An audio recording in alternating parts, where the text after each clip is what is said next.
తెలంగాణలో ఏం జరుగుతుంది ఇప్పుడు? ఎన్నికల ముందు ఒక డ్రామా, ఎన్నికల ముందు మేడిగడ్డ కొన్నాళ్ళు గడిపారు, ఫోన్ ట్యాపింగ్ అని కొన్నాళ్ళు గడిపారు. అలా అసలు విషయం కన్నా పాలన ప్రజలకు ఇచ్చిన హామీలు నెరవేర్చడం కన్నా ఇలాంటివి డ్రామాలతోటి కొన్ని నడిపేశారు. ఇప్పుడు ఎన్నికలు అయిపోయినాయి, ఎన్నికలు అయిపోయి రేపు రిజల్ట్ రాబోతున్నాయి. రాబోయేటప్పుడు వాళ్ళకి తెలిసిపోయింది. ఇప్పుడు ఫోన్ ట్యాపింగ్ వాడు ఆఫీసర్ ఎవరో వాళ్ళ ఫోన్లు ట్యాప్ చేశారు, వీళ్ళ ఫోన్లు ట్యాప్ చేశారు. ఫోన్ ట్యాపింగ్ కానీ చెయ్యని ప్రభుత్వం ఉండదు. ఇది పచ్చి వాస్తవం. వాళ్ళకి సెంట్రల్ మినిస్ట్రీ కూడా ఫోన్ ట్యాపింగ్ చేస్తూ ఉంటుంది. అది టెర్రరిస్టుల కోసమని కానీ, సంఘ విద్రోహ శక్తుల్ని పట్టుకోవడం కోసం కానీ, ఎలాంటి ఏదైనా ప్రభుత్వాన్ని కూల్చడానికి కుట్రలు జరుగుతున్నాయని తెలుసుకోవటానికి కానీ, రాజకీయ కుట్రలు ఏదైనా ప్రజల్లో ఆందోళన కలిగించి ఆందోళన పుట్టించే, ప్రజల్ని సమాజాన్ని అతలాకుతలం చేసే యాక్టివిటీస్ ఏమన్నా పొలిటికల్ పార్టీలు చేస్తున్నాయా అని కానీ, అపోజిషన్ పార్టీలు చేస్తున్నాయని కానీ తెలుసుకోవడానికి ప్రభుత్వం యొక్క బాధ్యత. రాజకీయ నాయకులైతే చేయకూడదా? రాజకీయ నాయకులైతే చేయకూడదనే చట్టం ఉందా? రాజకీయ నాయకులు ప్రభుత్వాన్ని కూల్చే కుట్రలు చేయొచ్చు, చేసే అవకాశాలు ఉన్నాయి. రాజకీయ నాయకులు ఏదో ఒక ధర్నానో ఇంకోటనో ప్రజల్లో అలజడి పుట్టించే, ప్రజల సమాజాన్ని అల్లకల్లలో చేసే కార్యక్రమాలు ప్లాన్ చేయొచ్చు. అలాంటి అవకాశాలు ఉన్న రాజకీయ నాయకులు ఇవాళ రోజుల్లో రాజకీయ నాయకులు అలాంటి ప్రక్రియలు జరుగుతుంది. చూస్తున్నాం, మనం బెంగాల్లో చూస్తున్నాం, బీహార్లో చూసాం, అనేక రాష్ట్రాల్లో చూస్తున్నాం ఎంత అరాచకం జరిగిపోతుందో. అరాచకం జరిగేదాకా చూసి కాదుగా, ఆ అరాచకం జరుపుతుంది ఎవరు? అరాచక రచన చేస్తున్నది ఎవరు? రాజకీయ నాయకులే ఆయా స్టేట్స్లో.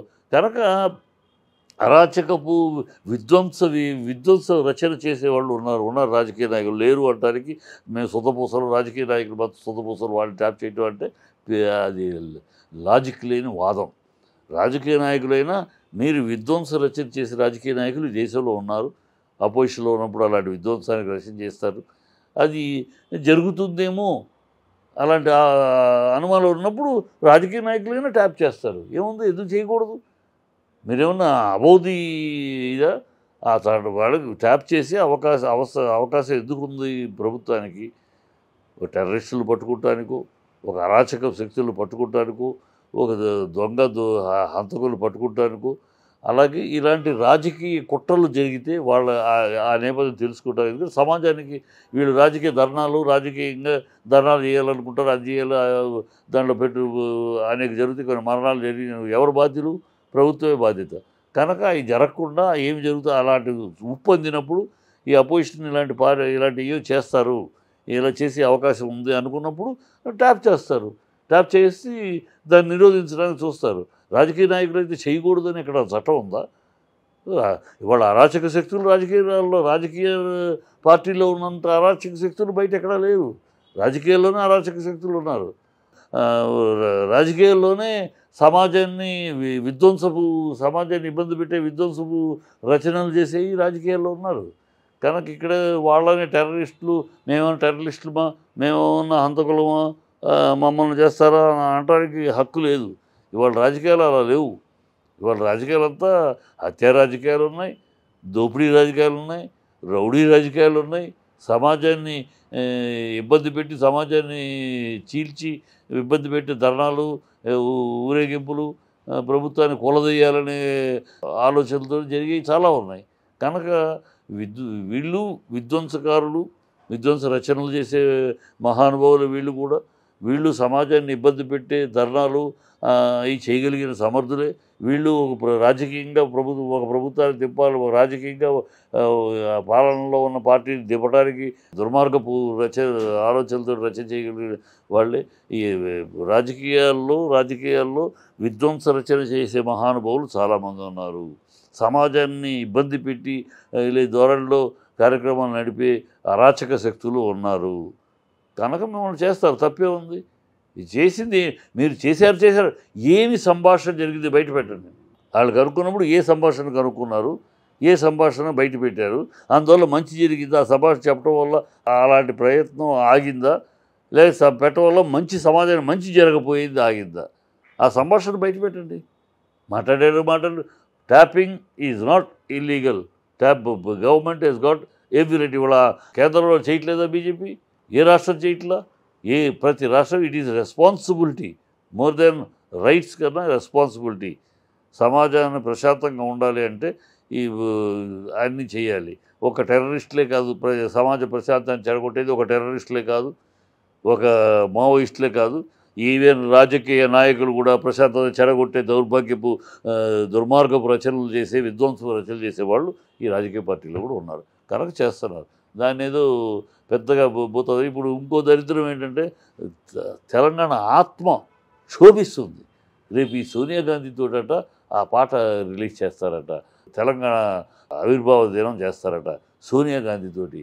సోనియా గాంధీ ఈ కాంగ్రెస్ అనేవాళ్ళు ఈ తెలంగాణ ఆవిర్భావాన్ని జరిపే అర్హత కూడా వీళ్ళకి లేదు. ఎందుకంటే ఈ కాంగ్రెస్ వాళ్ళే ఈ తెలంగాణ వ్యతిరేకించింది. ఇదే రాజశేఖర రెడ్డి నేను బతికుండగా కాదన్నాడు. ఇదే కిరణ్ కుమార్ రెడ్డి దిక్కునతోడు చెప్పుకోండి, తెలంగాణ లేదు, గడి గుడ్డు లేదు, ఏం మాట్లాడతారని అసెంబ్లీలో అవమానించాడు. వీళ్ళిద్దరూ కాంగ్రెస్ ముఖ్యమంత్రులు. తెలంగాణ నుంచి సీఎం అయి తెలంగాణ నుంచి దేశ ప్రధాని అయిన పివి నరసింహరావుని అవమానించింది ఇదే కాంగ్రెస్. ఆయన భౌతికాయాన్ని ఏఐసీలో పెట్టడానికి పర్మిషన్ లేదు, ఆయన సమాధి కట్టడానికి స్థలం కూడా ఇవ్వలేదు. హైదరాబాద్లో స్థలం బీఆర్ఎస్ వచ్చినాక హైదరాబాద్లో ఆయనకు స్మారకం ఏర్పాటు చేశారు. వీళ్ళు కాంగ్రెస్ వాళ్ళు అంత మహానుభావుడు, తెలుగువాడు, తెలంగాణ వాడు, అంత దూరం ఎదిగి దేశ ప్రధాని అయితే ఆయన అవమానించారు. అది కాంగ్రెస్ వాళ్ళే. అంజయ్య గారు సౌమ్యుడు, మంచివాడు, అందరితో ఉదార హృదయుడు, అందరితోటి బాగుండే మనిషి, అందుకని ఆయన క్యాబినెట్ జంబో క్యాబినెట్ అన్నారు. 70 మంది 72 మందికి మంత్రులు తీసుకున్నాడు ఆయన. అందరినీ మంచిగా చూసుకుని అందరూ బాగుండాలని ఒక మంచి వ్యక్తి. ఆ వ్యక్తిని తెలంగాణ ముఖ్యమంత్రి, అప్పుడు జాయింట్ ఆంధ్రగా ఉన్నప్పుడు ముఖ్యమంత్రి అయిన తెలంగాణ వ్యక్తి ఆయన, ఆ తెలంగాణ వ్యక్తిని దీంట్లో నిండు ఎయిర్పోర్ట్లో అవమానించి తోలనాడి ఆయనకు భంగపరిచి ఆయన శోభకి గురి చేసిన వ్యక్తి రాజీవ్ గాంధీ. మీ కాంగ్రెస్ వాడు. మీకు ఏమి హక్కు ఉంది?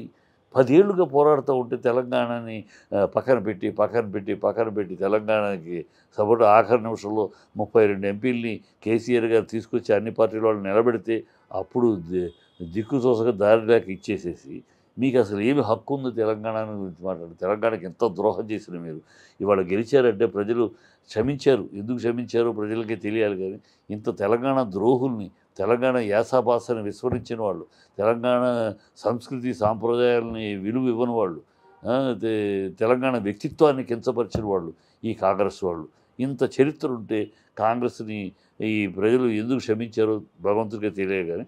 కానీ ఇప్పుడు తెలుసుకున్నారు చేసిన తప్పు, ఎందుకు తప్పు, అనవసరంగా ఆవేశపడ్డాం, అనవసరంగా మార్పుని ఈ తెలంగాణ ద్రోహుల్ని మనం పీట మీద కూర్చోబెట్టాం, ఒక సింహాన్ని వదులుకుని ఒక చిట్టెలుకలు కూర్చోబెట్టామని వాళ్ళు రియలైజ్ అవుతున్నారు. కనుక ఈ డ్రామాలన్నీ ప్రజలు చూస్తున్నారు. వీళ్ళకి రాబోయే కాలంలో చాలా దుర్గతి ఉంది.